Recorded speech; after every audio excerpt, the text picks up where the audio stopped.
The Detroit Lion rookies are expected to be at training camp in just a couple of days. July 20th is the day that all first year Detroit Lions players show up to take part in their first NFL training camp. And today, we're going to take a look at some of the biggest rookies and some of the biggest stories to keep an eye on as we move through Detroit Lions training camp, whether it be drafted players or undrafted rookie free agents, players that have made big splashes through OTAs and mini camps, or players that we haven't talked about since the moment they signed the contract with Detroit. We're going to take a look at a bunch of different players today, what their storylines are going to be throughout training camp, and exactly what to keep an eye on as we move forward to the preseason and the final 53-man cutdown roster. Now, starting off, we're going to take a look at the Detroit Lions drafted rookies. These are guys that are always going to have the microscope put on them, always going to have storylines built around them, and week after week after week, we are going to see articles written about them. We are going to see their successes and their failures, where they strive and grow and where they fall behind, and we are going to see everything about these rookies. So I wanted to kind of put them all together in one group because they are kind of in their own separate group from the undrafted rookie free agents. Terrion Arnold is, of course, the first round selection, the arguably best cornerback in the 2024 NFL draft. Everybody's going to want to know where Terrion Arnold is going to play. Is he going to immediately take up that cornerback 2 role? Is he going to immediately be impactful at that cornerback 2 role? Will he walk in like some of the other young cornerbacks of recent years and be a top tier player, or will he follow suit of some of the other NFL DBs over the years and take a year or two to get used to NFL speed, take a year or two to catch up to the NFL's physicality and speed and level of play?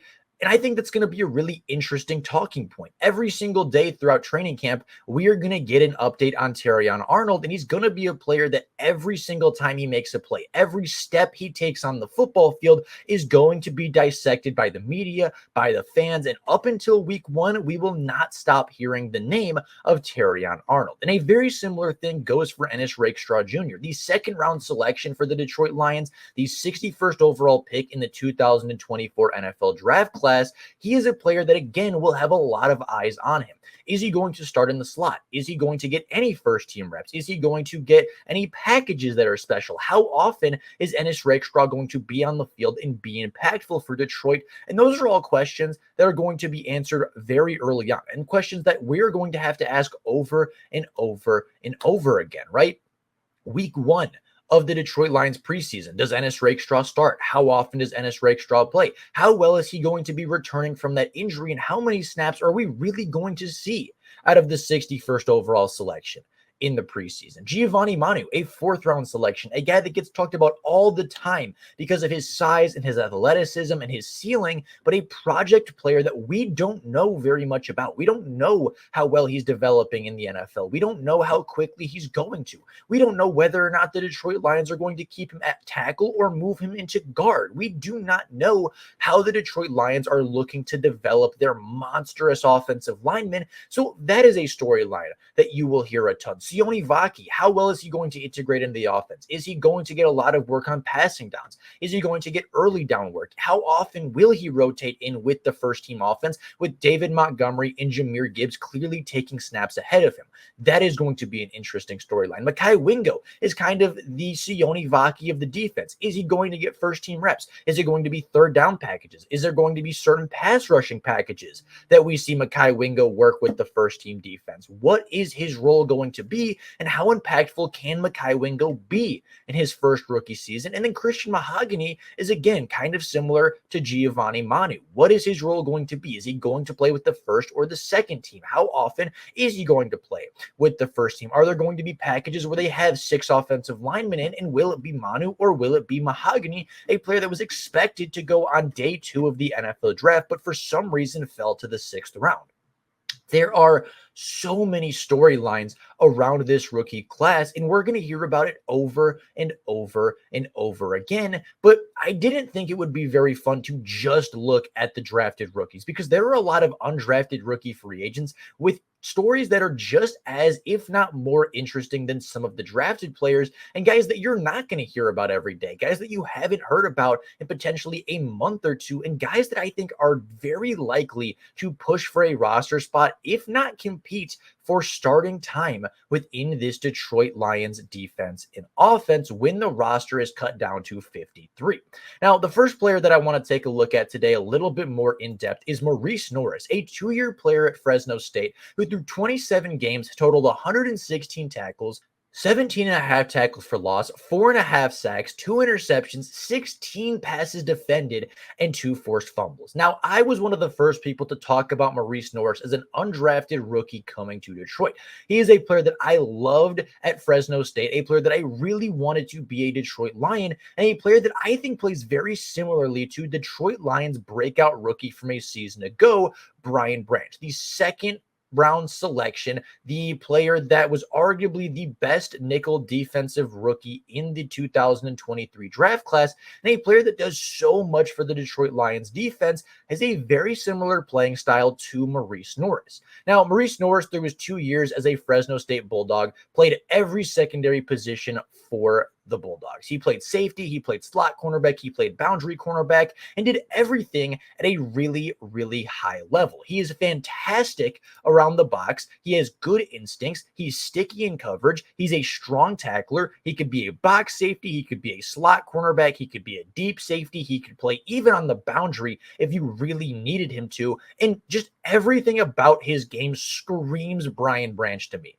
Not the most athletic, not the biggest, not the fastest, but versatility to play everywhere on the football field, instincts to play everywhere on the football field well, sticky enough coverage, strong enough tackling, and just doing everything at a high enough level that, yeah, he's not going to necessarily stand out, and you're not going to look at one trait and say, oh, that is his specialty, that is his specialist, but you're going to look at every trait that he has and say, there is no weakness in this kid's game, and he is going to be an impactful player wherever you put him on the football field. Now, taking a look at the overall RAS score, it's not super impressive. A 5.31 RAS score with poor size, great explosiveness, good speed, and good agility, but taking a look by the numbers, this is almost identical to the RAS score that Brian Branch put up when he was coming out of Alabama, and the similarities just don't stop. The RAS score and the athletic testing is similar. The numbers are pretty similar on a per snap basis. And yeah, while Maurice Norris was playing at a much lesser competition, right? He was playing at Fresno State while Brian Branch was playing at Alabama in the SEC. They put up similar numbers. They put up similar athletic testing. They play a similar role. And when watching the tape, Brian Branch is a very similar player. And Maurice Norris on tape screams Brian Branch every single time he makes a play, every single time he's looked at on the football field. He just screams Brian Branch Jr. Now, another player that we're going to be taking a look at today is a player that I actually haven't talked about at all throughout this offseason process. Haven't really taken a look at him through the draft process, really didn't take a look at him when he signed as an undrafted rookie. And I don't believe we actually made a video talking about Nate Lynn, the 3-year starter at William & Mary, who put up some of the best statistics you're going to see at an FCS level. A player that through 3 years as a starter totaled 192 career tackles, 40 career tackles for loss, 28 sacks, 3 passes defended, 12 forced fumbles, and 2 fumble recoveries. Now, Nate Lynn is a little bit smaller for the defensive end position, but that has not stopped him from finding success. And not only is Nate Lynn an elite player as far as the numbers say, but he is one of the better athletes from this draft class as well, with an 8.28 RAS score, a poor size grade, of course, being just 6'3", 253 pounds,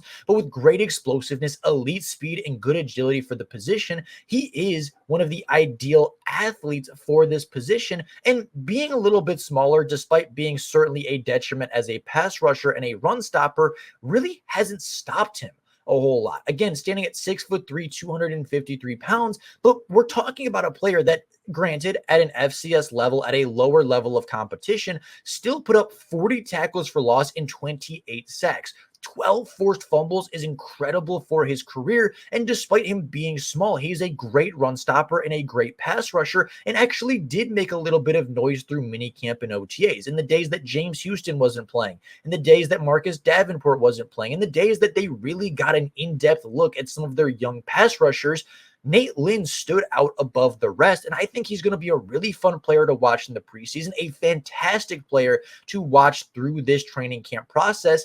And I do think there is an opportunity that Nate Lynn, with the uncertainty and the question marks at the Detroit Lions depth pass rushers, there's a chance that Nate Lynn does sneak in as that last pass rusher and shows enough in the preseason to warrant his spot on the final 53-man roster. At the very least, I think Nate Lynn will be a practice squad developmental player and a very fun player to watch throughout the preseason, and certainly a guy to keep an eye on.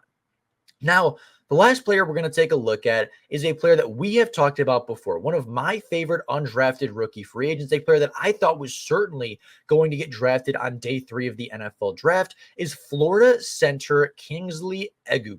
I believe I'm saying the name correctly. A 6'3", 302-pound center prospect that is certainly small for his position and is coming off of a major season-ending injury in 2023 that saw him play just 4 games with the Florida Gators and play just 246 total snaps. However, when you take a look at Kingsley Uen, there is a lot of things to like. I know that the injury is concerning and the size is certainly not for everybody, but taking a look at the RAS score, Uen put up a 9.12 RAS score. Of course, grading out with poor size, but grading out with elite explosiveness and elite agility for his position. Taking a look at his college stats, he played over 1,946 snaps for the Gators, putting up over 1,030 pass blocking snaps. In those 1,030 pass blocking snaps, Kingsley Uen allowed just a single sack and 6 quarterback hits. And to put on a little bit further, Kingsley Uen allowed that sack and 3 quarterback hits in the 4 games he played as a senior while struggling through an injury. When he is fully healthy, he is one of the best centers in the country. He was one of the best centers in the SEC, and despite going up against some elite pass rushers week after week after week, Kingsley Uen did not allow his quarterback to be touched while protecting guys like Anthony Richardson, Graham Mertz, as well as a couple of other quarterbacks over the years.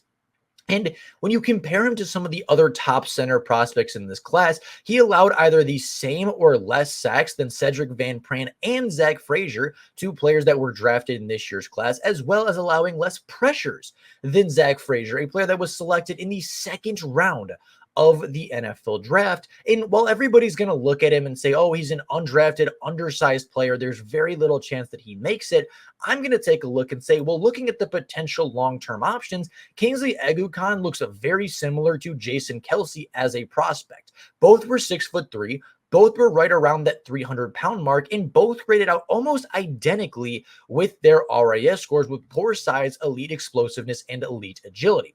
Kingsley Egukan's numbers in college speak for themselves. His athletic numbers in his RAS testing speak for themselves. And I'm not saying that he's going to be Jason Kelce. I'm obviously not going to say that he'll turn into a Hall of Fame center, one of the best centers to ever play, and one of the best success stories to ever be put out through the NFL.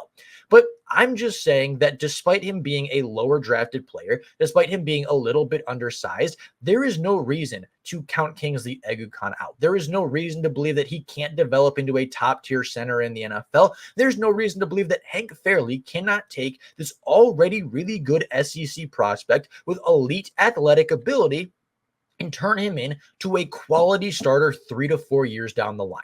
Now, I think the odds that Uen makes the roster early in his career is a little bit less than later in his career. This is likely a practice squad stash player, but I do want to watch him in the preseason, and I do want to see just how good Uen can be. Is he going to be a player that is good enough to be taken away? And if so, does that mean that he does end up making the active roster over a player that they feel they might be able to stash on the practice squad a little bit easier?